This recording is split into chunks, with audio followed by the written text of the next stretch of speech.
Hola, ¿qué tal? Qué gozo, qué bendición poder saludarte en una edición más de tu devocional, Tu Tiempo con Dios. Nos encontramos aquí con un amigo muy especial de Lima, nuestro hermano Álvaro, y estamos aquí en su estudio. Él es un músico profesional, nos ha invitado a su casa y queremos no desperdiciar la oportunidad de que nos pudiera compartir lo que ha significado el tiempo con Dios. Muchas gracias, Amén. Álvaro, por recibirnos. Amén, Pastor Oscar, ante todo, gracias por la invitación. Estamos felices de recibirlos en este espacio que, bueno, le llamamos la Casa del Bajista. Y bueno, estoy feliz de poder compartir no solamente con usted, Pastor Oscar, sino con todos nuestros hermanos que lo ven a diario, que hoy día nos están viendo. Saludos desde Lima, Perú. Pastor Oscar está bendiciendo conjunto con su esposa tremendamente el mundo entero, y esta semana estoy bendiciendo tremendamente acá en Lima, Perú. Así que estamos más que agradecidos por eso, por la gracia que Dios ha puesto sobre sus vidas, de verdad que sí. Y bueno, el tiempo con Dios es el alimento diario. Pastor Oscar es gran cocinero, nos ha preparado unos sopes espectaculares, pero Dios también nos prepara unos sopes espirituales. Así que nada, pasamos a la palabra de Dios, Pastor. Claro, adelante. Primera de Pedro, ya nos toca capítulo 3, versículo del 13 al 22. Y comenzamos, versión Reina Valera, ¿verdad, Pastor? Claro. Para que no se quejen. No se queje. ¿Y quién es aquel que nos podrá hacer daño si vosotros seguís el bien? Más bien, si alguna cosa padecéis, por causa de la justicia bienaventurados sois. Por tanto, no os amedrentéis por temor de ellos, ni os conturbéis, sino santificad a Dios, el Señor, en vuestros corazones, y estad siempre preparados para presentar defensa con mansedumbre y reverencia ante todo el que os demande razón de la esperanza que hay en vosotros, teniendo buena conciencia, para que en lo que murmuran de vosotros como de malhechores sean avergonzados los que calumnian vuestra buena conducta en Cristo. Porque mejor es que padezcáis haciendo el bien, si la voluntad de Dios así lo quiere, que haciendo el mal. Porque también Cristo, padeció una sola vez por los pecados, el justo por los injustos, para llevarnos a Dios, siendo a la verdad muerto en la carne, pero vivificado en el espíritu, en el cual también fue y predicó a los espíritus encarcelados, los que en otro tiempo desobedecieron, cuando una vez esperaba la paciencia de Dios en los días de Noé, mientras se preparaba el arca, en la cual pocas personas, es decir, 8, fueron salvadas por agua.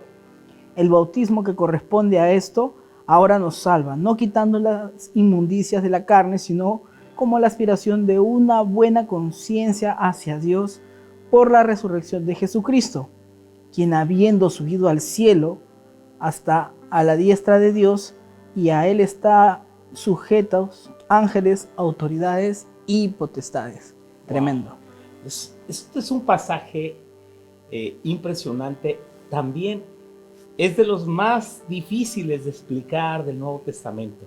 Por eso hemos invitado así un especialista como Álvaro, que nos puede sacar de las dudas. Mire, yo tengo 37 años de estudiar las Escrituras y quiero ser honesto.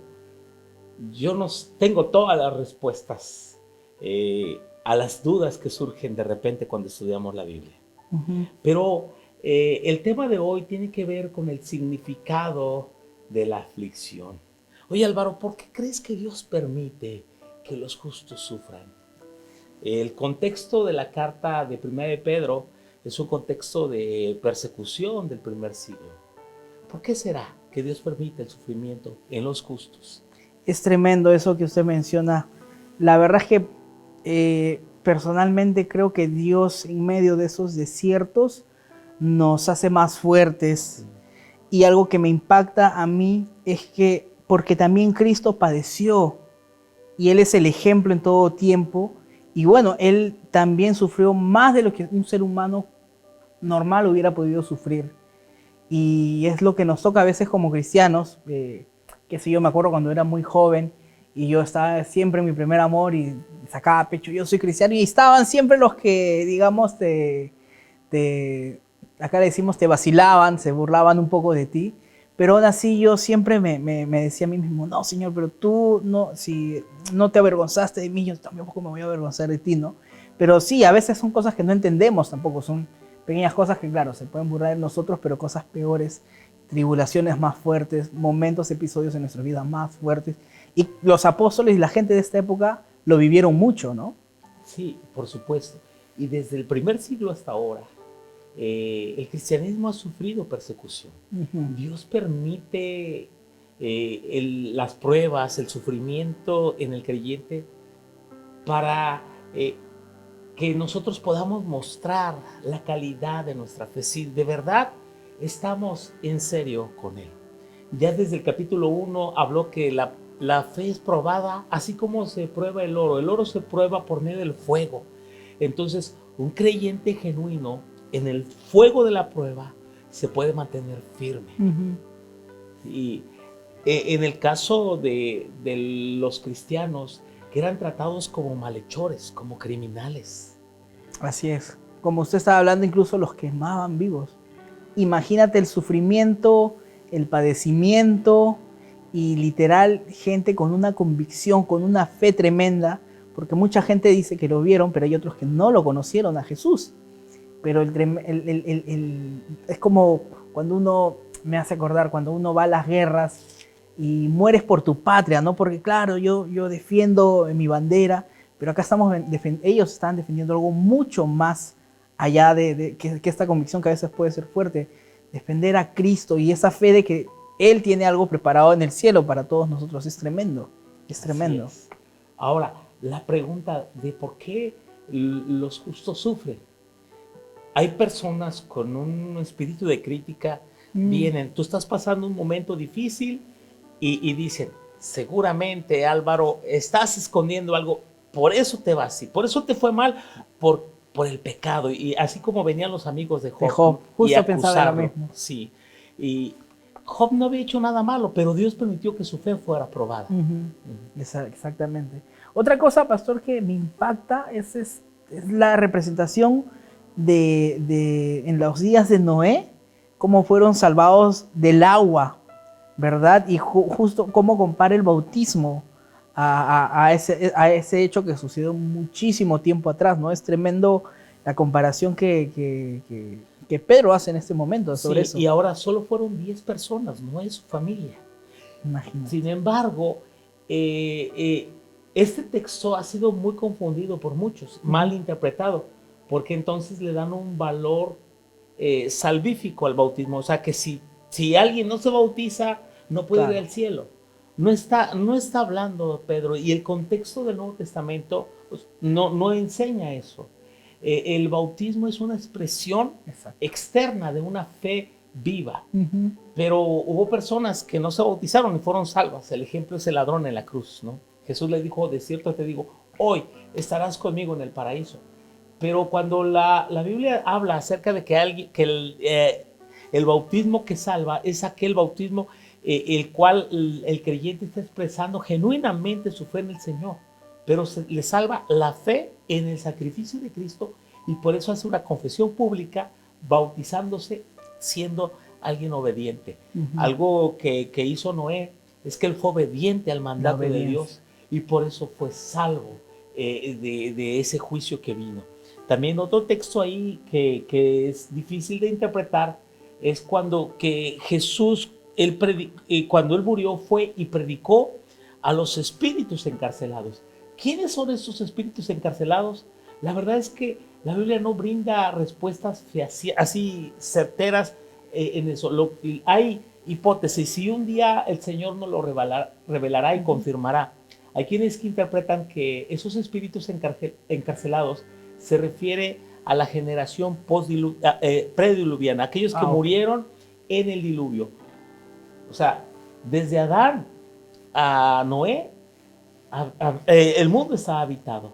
Había muchas generaciones de por medio, claro que sí. Y Noé predicó durante 130 años que construyó el arca. Cada martillazo era una invitación al arrepentimiento. La gente no creyó hasta que el arca se cerró y vino el diluvio. La gente gritaba, ábrenos, pero no pudo. Entonces, se creía que esos espíritus encarcelados eran aquellos que murieron antes del diluvio. Ahora, se muere el cuerpo, no el espíritu. Y esos espíritus encarcelados es como también lo dice en su segunda carta, dice que son aquellos que fueron, quedaron en una especie de abismo para ser reservados a juicio. Entonces, cuando Jesús predica, anuncia en aquellas almas perdidas en el infierno mismo su victoria y la razón por la cual han sido condenados, que rechazaron esa invitación de salvación por medio de Noé. Y esta actitud, el arca de Noé representa el acto mismo de salvación. Jesús es nuestra arca de salvación, tremendo, en la cual somos salvos. Wow, tremendo, tremendo. No, espectacular. Y me impacta lo que comparte con respecto a la persona que estaba siendo crucificado con él, y él inmediatamente, o sea, ya no había tiempo, ya se estaba muriendo, ya estaba agonizando. A veces dicen que la crucifixión duraban días, pero se nota que al menos Jesús ya estaba diciendo las últimas palabras quizás en ese momento, y ya no había literal tiempo para bautizarte. Entonces Jesús es una persona muy nos enseña que se ve en la Biblia que fue muy práctico. Vas a estar conmigo en el cielo, le dice. Entonces eso, la verdad que me impacta mucho, porque también hay muchas partes de la Biblia, por ejemplo el ciego, donde Jesús escupe en la tierra, hace un barro. Literal, yo siento que, ok, ¿dónde saco aceite? No, ya, vamos a hacer esto, le ponen las manos. O sea, Jesús era una persona muy práctica también. Eso es lo que me encanta de él, de todo lo que aprendemos. Y por supuesto que Jesús estaba diciendo las últimas palabras en la cruz. Y también para aquel ladrón que se está arrepintiendo en la cruz, porque se acerca la Pascua. Y no podían dejar aquellos cuerpos colgando, aunque estuvieran agonizando, porque era el día solemne. Por eso fue necesario romperles las piernas. Y cuando quisieron romper las piernas de Jesús, ya no fue necesario, porque él ya estaba muerto. Además, se había escrito que no sería quebrado ningún hueso suyo. Ahí se cumplió la escritura. Y algunos preguntan, ¿y por qué les quebraban los huesos? Sé que nos estamos saliendo un poco del tema, pero les quebraban los huesos para que ya no pudieran respirar más. Ellos se empujaban con sus piernas, y al abrir el diafragma, cada impulso era una ayuda para poder respirar. Pero cuando ya no podían impulsarse hacia arriba, entonces morían ahogados en su propia sangre. Era una muerte terrible. Terrible, terrible. Pero efectivamente no hay casualidad para Dios en nada. O sea, ahí tal cual lo describe Salmos, no se le quiebra ni un hueso, y muchas más profecías que vino a cumplir Jesús. Es lo que nos demuestra que Él es el verdadero Dios y Salvador. Amén. Habiendo descendido Jesús, ascendió, y como dice Pablo en Efesios, subió a lo alto y dio dones a los hombres. Él fue exaltado a lo sumo. Así como fue humillado hasta lo más bajo, Él fue exaltado hasta lo más alto. Y se le dio el nombre que es sobre todo nombre, para que en el nombre de Jesús se doble toda rodilla de los que están en los cielos, en la tierra y debajo de la tierra, y toda lengua confiese que Jesús es el Señor, para la gloria de Dios Padre.